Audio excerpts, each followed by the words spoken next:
देखो भाई, आज हम प्रतिशतता का यो टाइप नंबर 6 पढ़ेंगे। टाइप नंबर 6 में दो तरह के क्वेश्चन होंगे। मैंने ए और बी ऐसे करके लिखेंगे। ए में क्या है, जब दो वस्तुएं समान मूल्य पर बेची जाए। बी वाला जो पार्ट है इसका, उसमें भी यही बात है, लेकिन सवाल का थोड़ा सा पैटर्न बदल जाएगा। ठीक है, टाइप नंबर 6 में दो टाइप होंगे, ए और बी के पार्ट होंगे। तो ए पार्ट के क्वेश्चन देखेंगे। देखो भाई, जो हम ये वीडियो बना रहे ये इसलिए कि आप जैसे घर पे हो, अब बढ़ोत नहीं आ रही, कोचिंग पे नहीं जा पा रहे, तो घर पे इन्हें ज्यादा से ज्यादा देखो। और मैं सीरियल वाइज बना रहा, जैसे पहले प्रतिशत खत्म करा, फिर अब हम लाभ हानि कर रहे हैं, उससे पहले हमने आयु संबंधी करा, तो स्टार्टिंग से आखिर तक कर रहे हैं सर। तो एक एक सवाल आपका इसमें आ जाएगा। और भाई ज्यादा से ज्यादा आप जो है वीडियो को देखो, जिससे आपको ज्यादा सीखने को मिले, और अपने यार दोस्तों में शेयर भी करो और कमेंट करो। ठीक है, चलो अब इसमें पहला सवाल देखेंगे हम। एक दुकानदार दो टीवी सेटों को एक ही मूल्य पर बेचता है, यानी जो बेचता है वो बेचने वाला मूल्य एक ही है। एक पर उसे 20% का लाभ और दूसरे पर 20% की हानि होती है, तो उसे दोनों पर कुल मिलाकर कितने प्रतिशत का लाभ या हानि होगी। देखो भाई, दोनों को एक ही मूल्य पे बेच रहा, तो यानी कि विक्रय मूल्य तो दोनों का समान होगा। एक पे लाभ हो रहा और दूसरे पे हानि हो रही। तो ऐसे सवाल में अगर उतना ही लाभ और उतनी हानि हो रही हो और समान मूल्य पे बेचता हो, तो भाई ऐसी कंडीशन में हमेशा हानि ही होगी। अब हानि होगी कितनी, तो भाई उभयनिष्ठ लाभ और हानि, यानी 20 गुना 20, इतना लाभ इतनी हानि बटे 100। तो इस 0 तो आ गई, इस तरह 2 दूनी 4% की हानि हुई। अब ऐसे केस में क्या होगा, हानि होगी। कैसे करेंगे, जितना लाभ हो रहा जितनी हानि हो रही उनकी गुणा करके बटे में 100 करेंगे, लेकिन लाभ और हानि बराबर होनी चाहिए। 20 ही लाभ 20 ही हानि। ठीक है भाई, नया सवाल देखो, बेहद आसान टाइप है। आपका आपको पता है कि हानि होगी, जितना लाभ गुणा और हानि उनकी गुणा करके बटे में 100 कर दो। यहाँ पे कितना है, 300 रुपए प्रति घड़ी की दर से बेचता है। एक पर से 5% का लाभ और दूसरे में 5% की हानि होती है। दुकानदार को कुल कितने प्रतिशत का लाभ या हानि हुई। देखो, ये जो 300 रुपए दे रखे ना, ये बिचलाने के लिए दे रखे, हमें इनका कुछ नहीं करना, क्योंकि जब आंसर प्रतिशत में पूछ रहा ना, तो उसका कुछ नहीं, उस समय क्या पता लग रहा, बस उस समय ये पता लग रहा कि दोनों को 300 की बेच रहा, नहीं कि दोनों समान मूल्य पर बिक रही, दोनों समान मूल्य पर बिक रही। तो बस 5% का लाभ है, 5 की हानि है, बटे में 100, 5 पंजे 25, 2 अंक बाद दशमलव, इतने प्रतिशत की हानि। ठीक है भाई, ये आ गया। चलो नया सवाल। दो साइकिल एक ही मूल्य पे बेच रहा, कितने पे, 1200 में। एक पे 25% का लाभ, दूसरे पे 25% की हानि। नो बताओ कितना लाभ हानि, हमें पता हानि होगी कितनी, 25 गुणा 25 बटे 100। तो 25 25 625, 100 हटाओगे 2 अंक बाद दशमलव, इतने % की हानि होगी। बताओ, बस ये था स्टार्ट में। तो चलो इसका बी पार्ट देखें। छठे का टाइप छठा ही है यू, और इसका बी पार्ट है। देखो उसमें कैसे सवाल होंगे। सवाल देखो उसका पहला,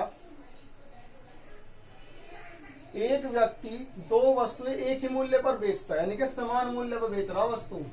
पहली पर उसे 20% का लाभ तथा दूसरी पर 25% का लाभ हुआ। यदि पहली वस्तु का क्रय मूल्य 10,000 रुपए हो, तो दूसरी वस्तु का क्रय मूल्य बताना। भाई देखो, पहले इस बात को लिखो। इसमें कहा पहली वस्तु का क्रय मूल्य, मैं समझाने के लिए लिख रहा है, इस बात को लिखने की जरूरत नहीं है, बस एक सवाल में लिख के बताऊंगा, उसके बाद क्लियर हो जाएगी। पहली वस्तु का क्रय मूल्य बराबर है वो पहली वस्तु का विक्रय मूल्य, समान मूल्य पर बेच रहा, तो बेचने का मूल्य बराबर है दोनों का, यानी कि पहली वस्तु का विक्रय मूल्य बराबर है दूसरी वस्तु का विक्रय मूल्य। पहली वस्तु का विक्रय मूल्य और दूसरी वस्तु का विक्रय मूल्य बराबर है, क्योंकि समान मूल्य पर बेच रहा। अब पहली वस्तु पे से 20% का लाभ हो रहा, इस पे तो हो रहा 20% का लाभ, और इस पर दूसरी पर हो रहा 25% का लाभ। अब पहली वस्तु की खरीद कितनी है? 10,000 रुपए। अब एक बार बताओ, जब पहली वस्तु की खरीद 10,000 रुपए है और 20% का लाभ हो रहा, तो पहली वस्तु बिकेगी कितने की? पहली वस्तु का विक्रय मूल्य काट दो आप, क्या हो जाएगा? क्रय मूल्य का कितना? 20% का लाभ कमाना, यानी कि 120%। यूं ही तो होगा पहली वस्तु का विक्रय मूल्य। भाई जो भी क्रय मूल्य है उसका 120% में तो बिकेगी, क्योंकि 20% का तो लाभ कमाना है इसे, इतने में बेचेगा। अच्छा, दूसरी वस्तु कितने में बिकेगी?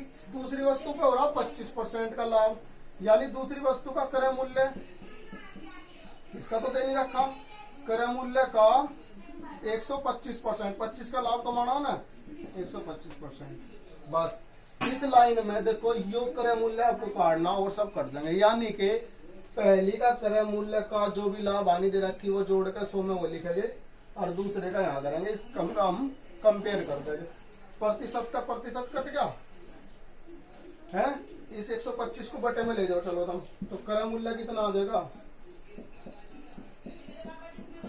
10,000 गुणा 120 बटे 125, 25 पंजे 125, 25 चौका 100, ठीक है, और 5 अठे 40, ये आ गया 80 की और 120 की गुणा करनी, 2 जीरो तो नुक्ति नहीं, 12 अठे 96, यानी कि जो दूसरी वस्तु है उसका जो क्रय मूल्य है वो कितना आ गया?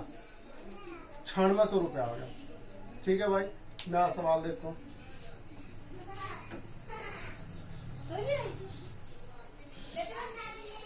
बस यह बात ध्यान रखनी आपको कि पहली वस्तु का विक्रय मूल्य बराबर है दूसरी वस्तु के विक्रय मूल्य के बराबर, बस यहाँ कंपेयर करना। महेश अपनी 2 गायों को समान मूल्य पर बेचता है। एक गाय पर उसे 10% हानि तथा दूसरी गाय पर 5% की हानि होती है। एक पर तो 10 की हानि और एक पर 5 की हानि। यदि पहली गाय 9,500 रुपए में खरीदी हो तो दूसरी गाय कितने में खरीदेगी? तो पहली गाय खरीदी 9500 की, तो पहली गाय का विक्रय मूल्य था, लो इसका कितने की हानि पर बेची? पहली 10% की हानि पर, यानी कि इसका 90% बराबर है दूसरी का विक्रय मूल्य गुणा दूसरी कितने की हानि पर? 5% की हानि का, यानी कि 100 में तक घटा के लिख लो 95। भाई हानि है तो 100 में तक घटा के लिखियो, लाभ होता तो 100 में जोड़ कर लिखते हम, ठीक है। तो परसेंट था तो परसेंट कट गया, और भाई 95 में तक यू 95 में कट जाएगा, 100 बचेगा, 90 की 100 में गुणा करोगे 9000 आ गया, यानी कि जो क्रय मूल्य आया दूसरी वस्तु का वो 9000 रुपए है। ठीक है भाई, नया सवाल देखो, बेहद आसान सवाल है, ज्यादा दिमाग नहीं लगाना आपको। संगीता ने सिलाई की 2 मशीनें एक ही मूल्य पर बेची। पहली पे उसे 20% की हानि और दूसरी पे 25% का लाभ। अब पहली पे कितनी हानि? 20% की हानि है पहली पे, और पहली की खरीद कितनी है? 6,250। तो इसका 80% का लो आप, क्योंकि हानि है ना 20% की, तो इतने में बिकेगी। और दूसरी का क्या होगा? इसका क्रय मूल्य गुणा 25% का लाभ, यानी 125%। प्रतिशत कट गया, 125 पंजे 625, या 0 नुक्ति नहीं, इनकी गुणा कर लो, 2 जीरो नुक्ति नहीं, 8 पंजे 40, यानी कि क्रय मूल्य आ गया, दूसरी का क्रय मूल्य आ गया 4000 रुपए। ठीक है भाई, यो टाइप हमारा समाप्त हो गया।